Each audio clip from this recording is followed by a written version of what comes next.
In einer Beispiellosen Sehnsucht Andy Borg, eine Ikon der österreichischen Volksmusik, sein Image als stets ruhiger Gentleman. Stand auf und verließ die Markus Lanz Show, nachdem das Studiopublikum in Gelachter ausgebrochen war, das der Moderator nicht unterdrücken konnte. Es handelt sich nicht eine verbal Auseinandersetzung, sondern den Zusammenbruch einer Konvention. Das stille Ertragen von als überholt geltenden Menschen angesichts systematischer Verhandlung. Andy Borg betrat die Bühne in einem eleganten Anzug, mit einem höflichen Lächeln. Lanz begann mit Aufnahmen aus den 1980er Jahren, als Borg mit Adria Feeling, ein Phänomen war. Dan klang Lanz, Stimme bedauernd, Herr Borg, das war eine Ära der Strandpartys, der einfachen und fröhlichen Musik. Aber heute betrachten viele junge Leute Schlager und Volksmusik, als etwas für ihr Großeltern, ja sogar als etwas Schandliches. Fühlen sie sich wie ein lebendes Museum? Borg lächelt weiter und versucht, positiv auf die Vitalität seiner Musik zu reagieren. Doch Lanz ließ nicht locker. Lenkte das Gespräch in ein gefährliches Terrain. Die Vorhersehbarkeit und Naivität von Borgs Texten.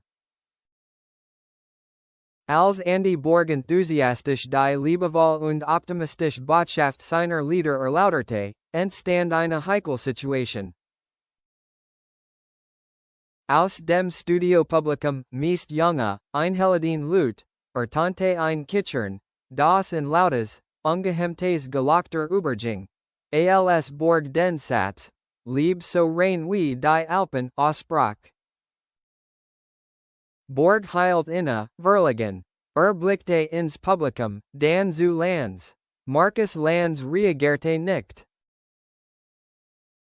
Schenkte lediglich ein leichtes, geheimnisvolles Lächeln und sah Borg weiter erwartungsvoll.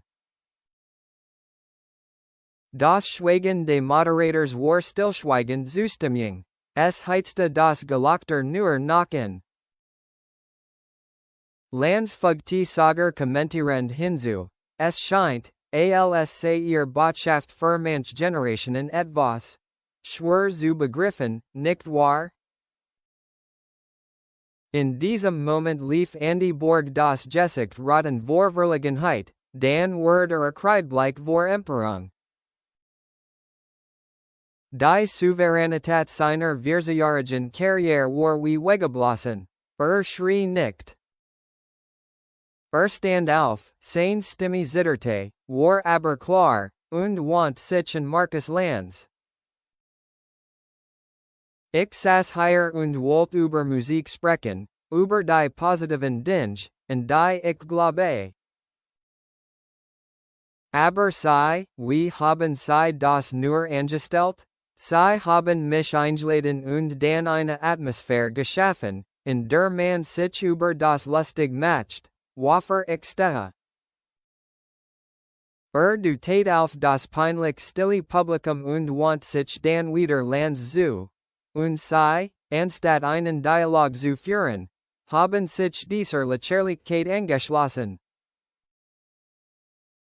Halten sie das für clever? Finden sie es witzig, einen Mann zu demütigen, der über Liebe und Natur singt? Ich bin nicht Witz, schrie mit verletzter und gekrankter Stimme. Und ich werde keine Sekunde länger hier sitzen und mich zum Gespot dieser Show machen lassen. Hier gibt es keinen Respekt. Nur Selbstgefälligkeit und Grausamkeit. Andy Borg wartet nicht auf eine Antwort. Nahm das Mikrofon ab, let es, eine letzte Gest eines Gentlemans. Sorgfältig auf den Stuhl, dreht sich und ging. Schritt über die Bühne, vorbei an den erstaunten Blicken des Studiopublikums, und hinaus. Sein Schreit waren fest, sein Rücken schmerzhaft gerade. Es war keine Flucht, es war ein prinzipientreuer Rückzug. Marcus Lanz, der endlich sein Stimme wiederfand, stammelt. Herr Borg, ich glaube, es liegt ein Missverständnis vor. Doch es war zu spät. Die Tür war geschlossen, die Stille, die sich diesmal im Studio ausbreitet, war keine Verhöhnung mehr, sondern Scham und Schock. Dieser Vorfall lost nicht nur in Österreich, Borgs Heimatland, Emperung aus, sondern auch in der breiten Öffentlichkeit der Liebhaber traditioneller Musik in Deutschland und der Schweiz.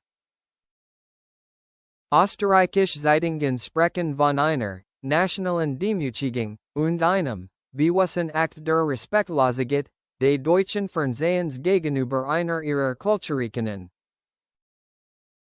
Tausende Kritiken in den sozialen Medien richteten sich gegen Lanz Inszenierung der Studioatmosphäre, bei der das Publikum zum Lachen bracht, seinen eigenen Fernsehmoment zu kreieren.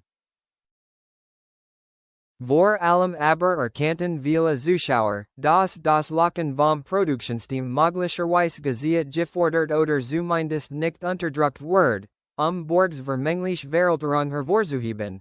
Ein billiger Produktionstrick. Andy Borg verließ die Sendung nicht wegen einer unangenehmen Frage. Ging, weil die gesamte Struktur der Show darauf ausgelegt war, ihn natürlich zu machen. Lanz musste ihn nicht direkt angreifen, inszenierte die Szene und ließ das Lachen des ausgewählten Publikums den Rest erledigen.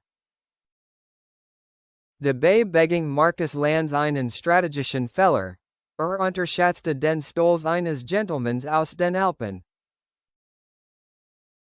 Glatte, Borg wird mit seinem sanften Image die Sache wie Villa und ihr stillschweigend hinnehmen.